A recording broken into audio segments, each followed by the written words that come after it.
Buenas tardes, hermano. Bienvenidos sean los que hoy nos acompañan a la Iglesia de Cristo. Como siempre, le doy gracias a Dios por poder estar hoy con ustedes aquí al venir a honrar, al venir a alabar a nuestro Salvador. Y en igual manera, espero que me escuche ahí atrás bien. En igual manera, siempre doy gracias por la palabra de Dios que me instruye, te instruye a ti y a mí en justicia y los prepara para toda buena obra, ¿no? Por eso hay que siempre estar agradecidos con Dios por eso. Veo que recientemente hay hermanos, hermanas que no han estado viniendo a la iglesia. Yo personalmente, tal vez por prudencia, tal vez por no ser tan metiche como decimos, pues no sé muy bien los motivos, ¿no? Pero Dios sabe los motivos y lo que puedo hacer yo, lo que puede hacer usted por ellos es orar. ¿Sí? La oración del justo lo puede mucho. Así lo dice la Escritura y así lo dice que hagamos. Recuerdo la Escritura en Santiago 5:16, se los voy a leer. Santiago 5:16 dice: confesaos vuestras ofensas unos a otros y orad unos por otros, para que seáis sanados. La oración eficaz del justo puede mucho. Del justo, de aquel que anda haciendo la voluntad de Dios. Ese es el justo, el que hace la voluntad de Dios, el que obedece su palabra. Y la Biblia nos enseña, ahí en Proverbios, que Dios escucha la oración del justo, mas está lejos de los impíos. Esa palabra eficaz, la oración eficaz del justo puede mucho. Esa palabra eficaz significa produce el efecto esperado. Se puede leer: la oración que produce el efecto esperado del justo puede mucho. Así que, hermanos, ténganos en mente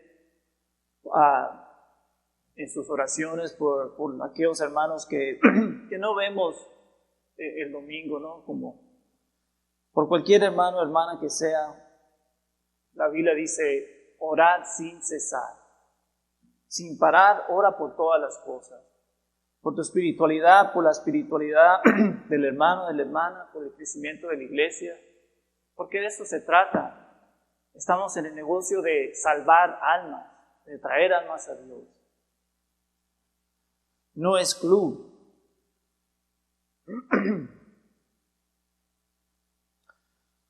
Cuando se trata de la oración, siento que Cristo se fue más allá en el tema de eso, ¿no? Lo leemos en Mateo, vamos a ver este ejemplo en Mateo 5:43.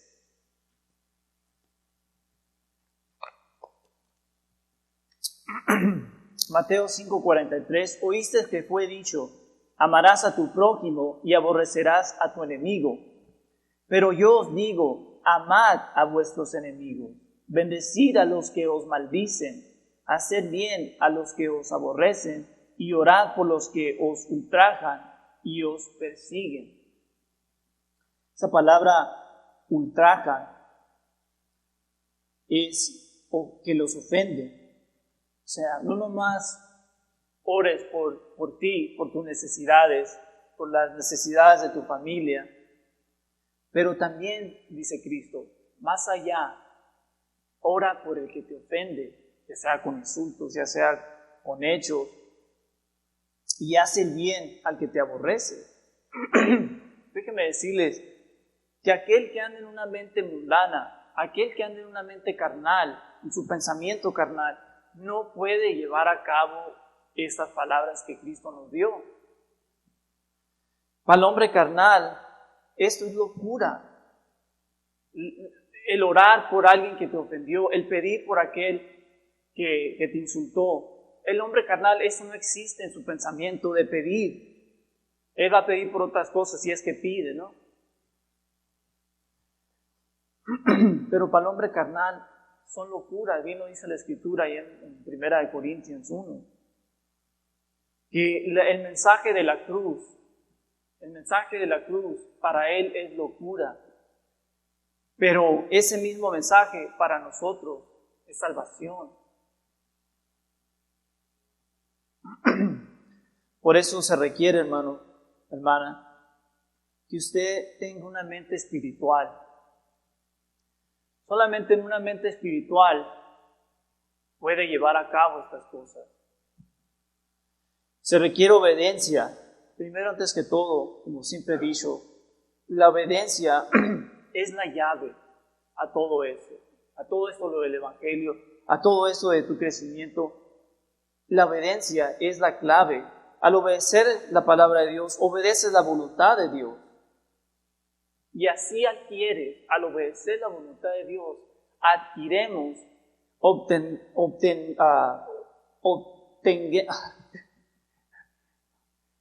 recibimos una mente espiritual. O sea, una conciencia sensible, estable, y eso viene por estar alimentándose de la palabra de Dios. Estarse constantemente alimentándose de la palabra espiritual, la palabra de vida, que es la que forma al hombre espiritual. Esa es la palabra que crece, que ayuda a crecer el hombre espiritual que hay en nosotros, que recibimos cuando lo bautizamos. ¿Sí? Pablo le dijo a los Gálatas, Gálatas 4:19, hijitos míos, les dijo, por quienes sufro dolores de parto, hasta que Cristo sea formado en vosotros. Hasta que Cristo sea formado en nuestras mentes, nuestros corazones. Ahí donde se forma Cristo. ¿Sí? Esa manera de pensar, esa manera de obedecer.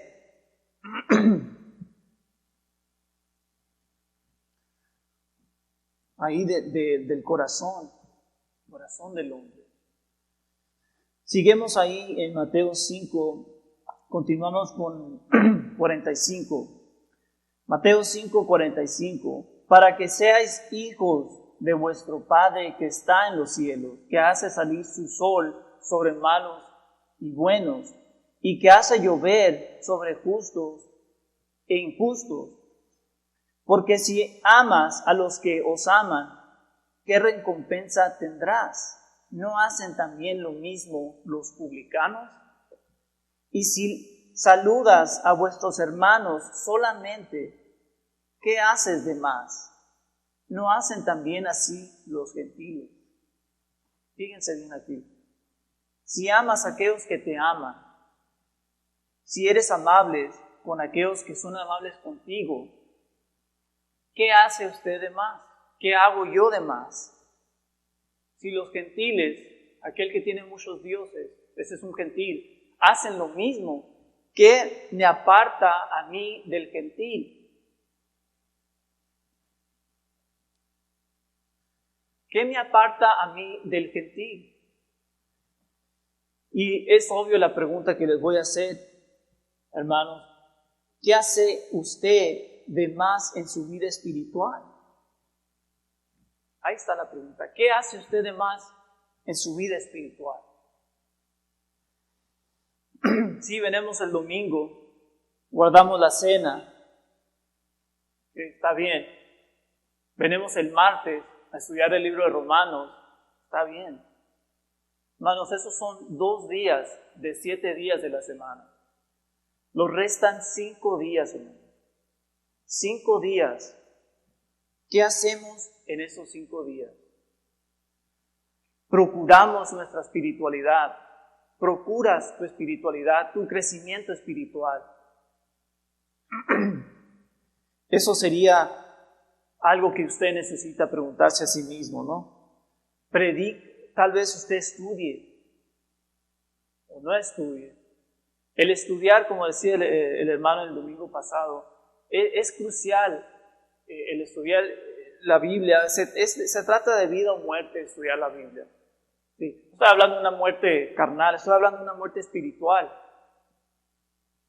Se trata de siempre estar uno alimentándose de la palabra de Dios, porque cuando dejas de leer la Escritura, del mandamiento, que trae vida, la mente de uno se va con el mundo, ¿sí? Se va con la corriente de este mundo, y así uno se llena de costumbres que no convienen tener como cristiano, de que siempre pones a un lado la palabra de Dios, que lo va a hacer más al rato, y que aquí, a lo último te quedas dormido, y ya no, tienes que hacer tiempo para Dios. Tenemos en nuestras vidas diarias, tenemos que hacer un tiempo, poner al lado una hora, 30 minutos, lee un capítulo de Hebreos. El libro de Hebreos es muy bueno, toda la Biblia es buena, gracias a Dios. La palabra de Dios es la que nos trae salud. O tal vez en esos 5 días, tal vez usted le predique la palabra a alguien, le predique a su familia, a sus amigos de Cristo. Eso sería lo aceptable. Eso sería lo aceptable con Dios, de que usted ande predicando. Como dije ahorita, estamos en el negocio, hermanos, de traer almas a Cristo. De eso se trata la iglesia. Más usted diga, tal vez usted diga en su mente, yo no sé predicar a alguien más. O me da pena hablarle a Cristo a alguien más. O me da vergüenza. Cuidado, porque dice la Escritura que si usted se avergüenza de Dios, Dios se va a avergonzar de usted en el día de juicio, delante de los ángeles de Dios. Eso, bueno, ya se basa más de la madurez espiritual, ¿no? Del entendimiento de cada persona. Yo encontré una escritura que simplifica lo que es el predicar a alguien. Es muy simple el hablar de tener en Cristo, de mencionar a Cristo en tu conversación, de una manera que ellos no se le esperan. Y fíjense, de las mismas palabras de Jesús, ahí en Marcos 5.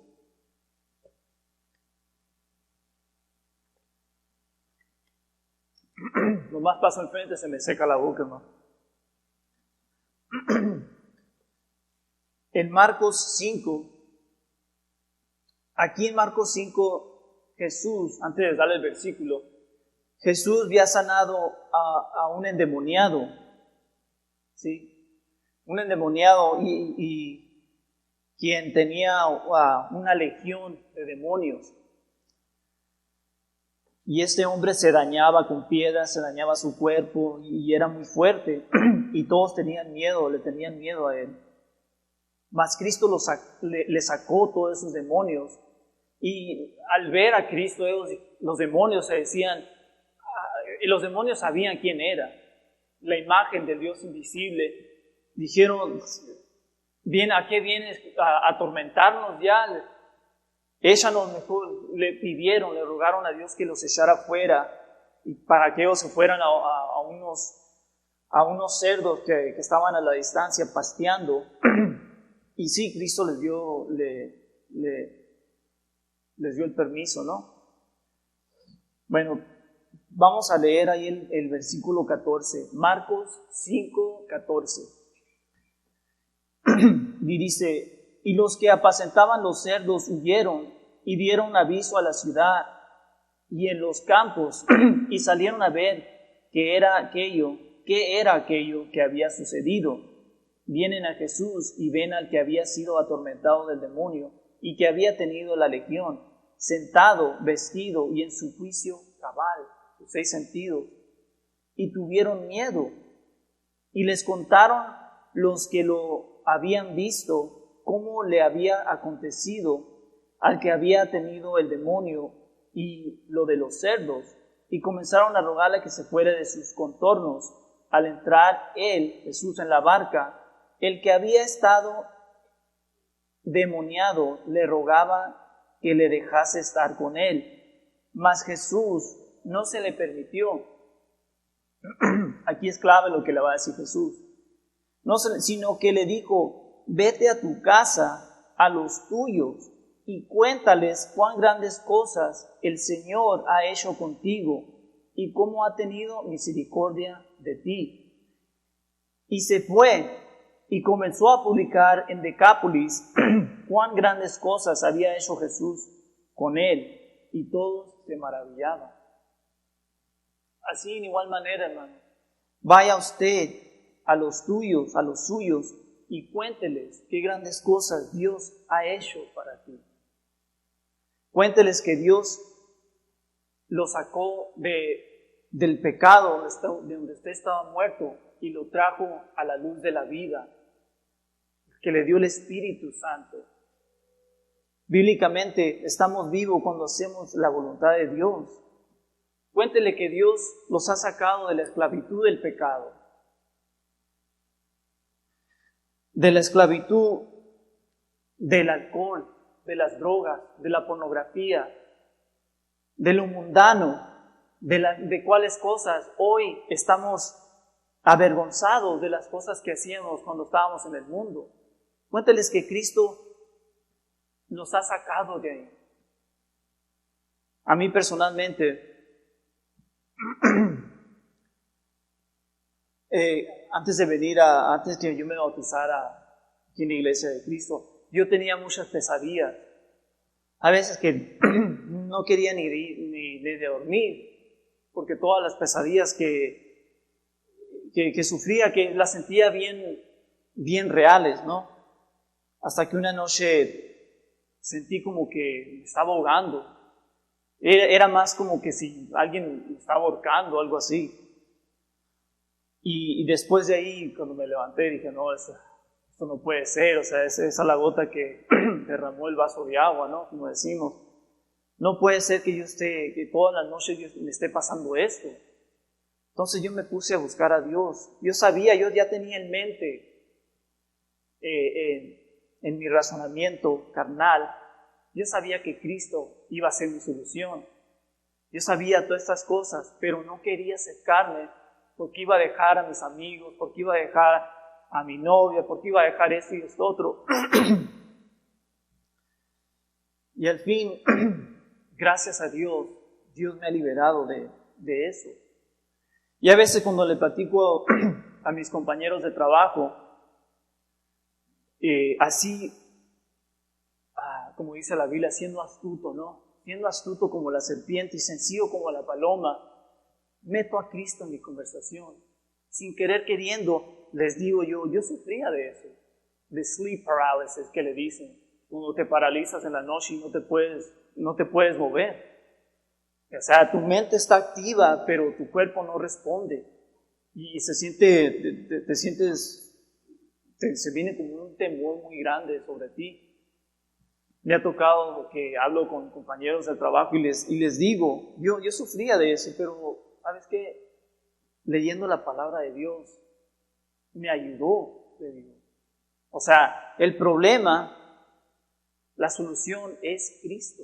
Cristo es la solución a todos tus problemas. Sin querer queriendo, hermano, le estoy predicando a Cristo. Sin querer queriendo, le estoy dando la solución que es Cristo. Y sin querer queriendo, ellos razonan. Aunque usted no lo crea, el hombre razona y dice, tal vez sea cierto eso. Tal vez si yo hago lo mismo, yo también voy a salir también me va a ir bien a mí.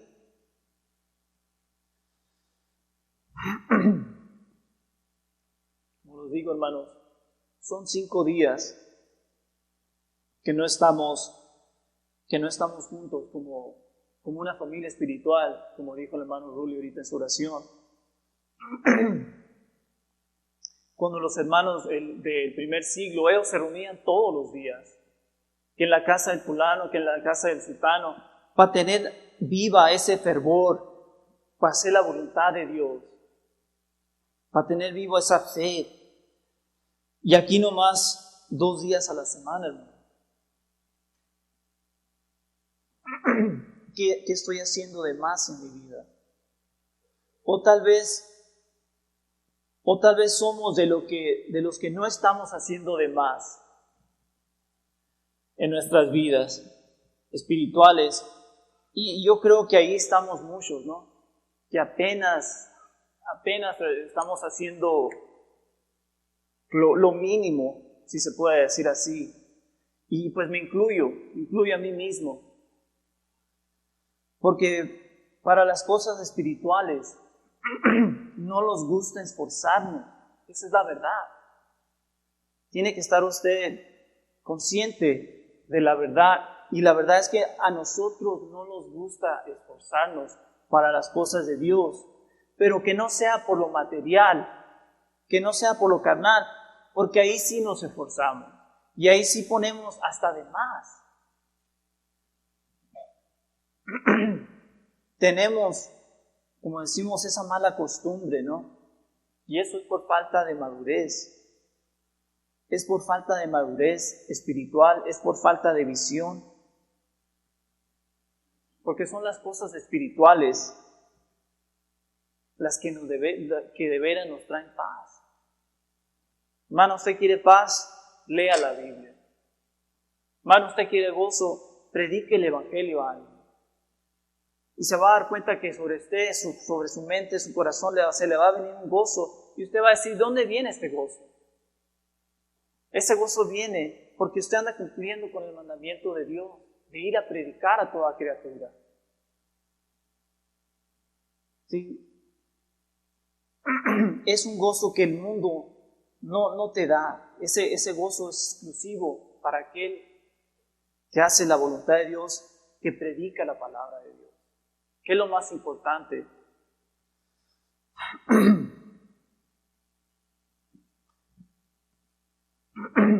Eso nos trae a nuestra mentalidad, ¿no? ¿Qué mentalidad tengo? ¿Qué mentalidad traigo? ¿La espiritual o la carnal? La mentalidad mundana no ofrece recompensa, no ofrece paz. La espiritual sí. Entonces necesito mejorar yo en ese aspecto, como es digno de un cristiano, como es digno de un siervo de Dios. ¿Sí? Saludar a los que no me saludan. Ser amables con los que no son amables conmigo. Amar a aquellos que no me aman. Si me piden correr una milla, Cristo me pide que vaya 2.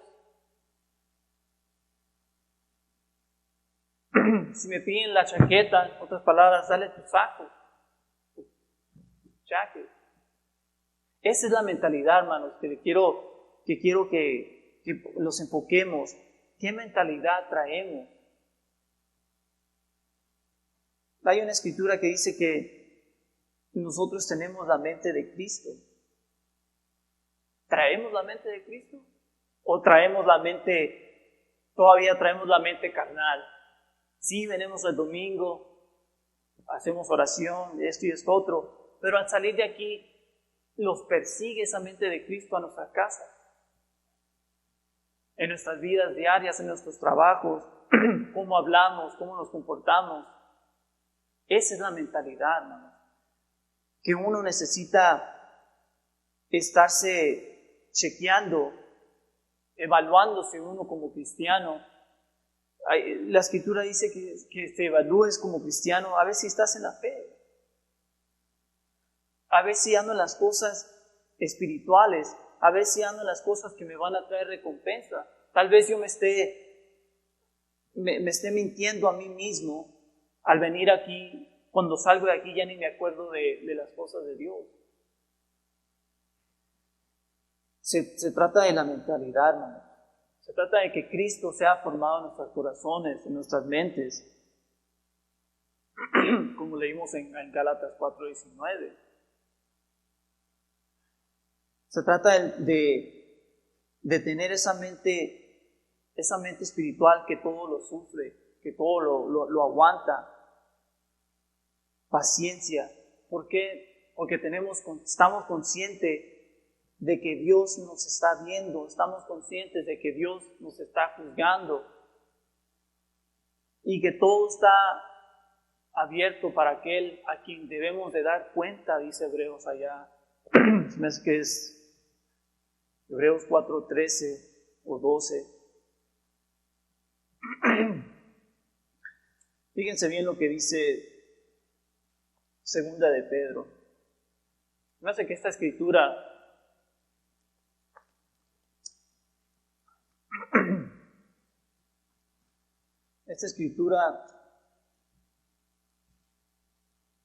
summarizes my whole study here. Segunda de Pedro 3, versículo 7. Segunda de Pedro 3, 7. Pero los cielos y la tierra que existen ahora están reservados por la misma palabra, guardados para el fuego en el día del juicio y de la perdición de los hombres impíos. Mas, oh amados, no ignoréis esto, que para con el Señor un día es como 1000 años, y 1000 años como un día. El Señor no retarda su promesa, según algunos la tienen por tardanza, sino que es paciente para con nosotros, no queriendo que ninguno perezca, sino que todos procedan al arrepentimiento. Pero el día del Señor vendrá como ladrón en la noche, en la cual los cielos pasarán con gran estruendo, y los elementos ardiendo serán deshechos, y la tierra y las obras que en ella hay serán quemadas.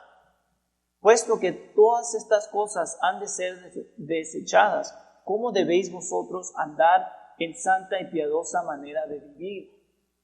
Lo que he estado diciendo toda esta tarde, esperando y apresurándoos para la venida del día de Dios, en el cual los cielos encendiéndose serán deshechos y los elementos siendo quemados se fundirán. Pero nosotros esperamos según sus promesas cielos nuevos y tierra nueva en las cuales mora la justicia. ¿Qué mentalidad debo de tener al leer esta escritura, al leer que estas cosas han de acontecer, que estas cosas están en el futuro? ¿Qué mentalidad, cómo me debería yo de portar dentro y fuera de la iglesia? ¿Cómo debería obedecer a Dios? Sabiendo que todo esto va a perecer. La Biblia dice que lo que vemos es temporal, pero lo que no vemos, eso es eterno.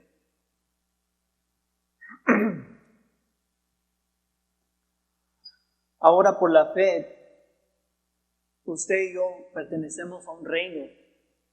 Ese es el reino espiritual de Dios, que es la iglesia. Bueno, ya hemos estudiado hace algunos estudios atrás que la iglesia, el cuerpo y el reino son la misma cosa.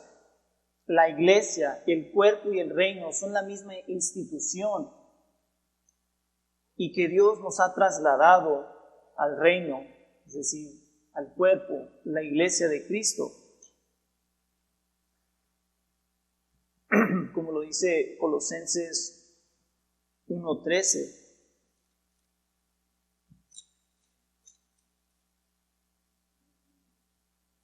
Colosenses 1:13 dice: el cual nos ha librado de la potestad de las tinieblas y trasladado al reino de su amado Hijo, en quien tenemos redención por su sangre, el perdón de pecados. Estábamos muertos, hermano. Ahora estamos vivos. Tenga eso en mente. Siendo hijos espirituales ahora de Dios, Jesús nos manda que hagamos esto en Mateo 5. Regresando a Mateo,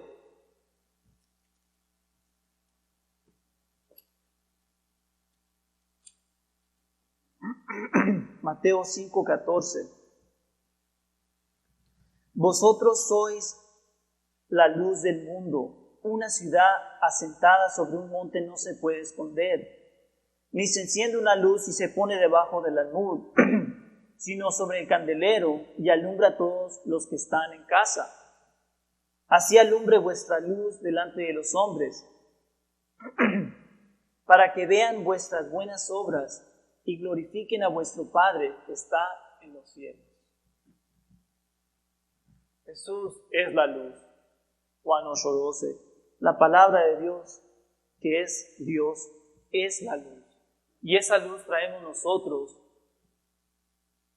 en nuestras mentes, nuestros corazones. Así que dice la palabra, así alumbre vuestra luz delante de los hombres, para que vean vuestras buenas obras y glorifiquen a vuestro Padre que está en los cielos.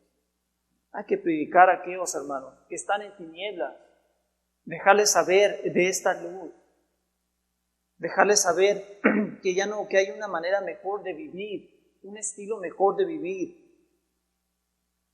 ese estilo que Cristo trae, que nos trae paz, que nos trae gozo a nuestras mentes, a nuestros corazones, a nuestras vidas, que nos trae propósito a nuestras vidas.